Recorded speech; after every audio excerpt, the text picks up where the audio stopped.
තෙරුවන් සරණයි. ඔයාලට මම පුංචි දෙයක් කියන්නද? මම මේක අහලා තියෙනවා. ඒ වුණාට මම එච්චර මේක ගැන හිතුවේ නෑ. හැබැයි මේ ඊයේ පෙරේද ටිකක් මම වැඩිපුර හිතුවා. මොකද්ද දන්නවද?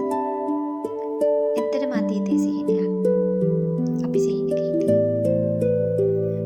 රෑ නිදාගන්න ගියන් පස්සේ ඔයා හීනයක් දකින්නවනේ. ඒ හීන ගැන උදේ නැගිටින්න පස්සේ ඔයා කියනවා.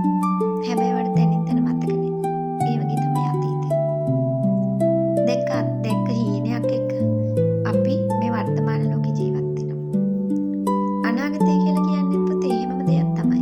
අපි දකින හීනයක්.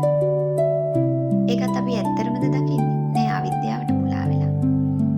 එහෙනම් ඒ හීනෙත් හීනයක්ම විතරයි. මේ මොහොත තුල තියනවා නේද?